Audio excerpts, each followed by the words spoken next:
১৮১ রানের লক্ষ্যমাত্রা নিয়ে খেলতে নেমে অস্ট্রেলিয়া যখন ৫ ওভার ১ বলে মাত্র ৩৮ রানে দ্বিতীয় উইকেট হারাল, তখন অজি সমর্থকদের হৃদকম্প যতটা না বেড়েছিল, তার চেয়ে অনেক বেশি বেড়ে গিয়েছিল ইংল্যান্ড ক্রিকেট টিমের সমর্থকদের।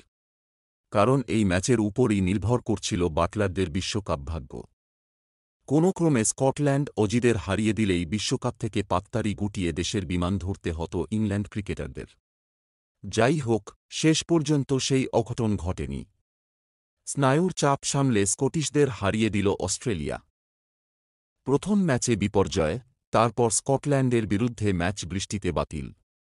ইংল্যান্ডের সুপার ৮-এ ওঠা প্রশ্নের মুখে দাঁড় করিয়ে দিয়েছিল। শেষ পর্যন্ত সমীকরণ এমন দাঁড়ায় যে ইংরেজদের শেষ ৮-এ যেতে হলে তাকিয়ে থাকতে হল চিরশত্রু অস্ট্রেলিয়ার দিকে। আজ স্কটল্যান্ডের বিরুদ্ধে অস্ট্রেলিয়া জিতলে তবে সুপার ৮-এ উঠত ইংল্যান্ড। এদিন প্রথমে খানিক চাপে পড়ে গেলেও শেষ পর্যন্ত ৫ উইকেটে জিতল অজিরা। ফলে স্বস্তির নিঃশ্বাস ফেলবেন বাটলাররাও। এদিন সেন্ট লুসিয়ায় প্রথমে ব্যাট করতে নেমে স্কটল্যান্ড নির্ধারিত ২০ ওভারে ৫ উইকেটে ১৮০ রান তোলে। সৌজন্যে ব্রেন্ডন ম্যাকমুলেনের ৩৮ বলে ৬০ রানের অনবদ্য ইনিংস।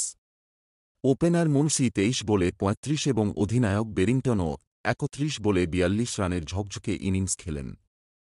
স্কটিশরা যে ১৮০ রান তুললেন সেটার নেপথ্যে খানিক কৃতিত্ব ছিল অস্ট্রেলিয়ারও। এদিন ফিল্ডিংয়ের সময় ৬টি ক্যাচ ছাড়েন অজিরা, যা দেখে ইংল্যান্ড সমর্থকদের মনে হতেই পারে তাদের বিরুদ্ধে ষড়যন্ত্রের চেষ্টা হয়েছিল। আবার ব্যাট করতে নেমেও শুরুটা বিশ্রী করে অস্ট্রেলিয়া। ওয়ার্নার মাত্র ১ রান করে প্যাভিলিয়নে ফেরেন দ্বিতীয় ওভারেই। অধিনায়ক মার্শ এবং ম্যাক্সওয়েলও ব্যর্থ হন। তবে ৩ উইকেট হারানোর পর হেড এবং স্টয়নিসের জুটিতে ঘুরে দাঁড়ায় অস্ট্রেলিয়া।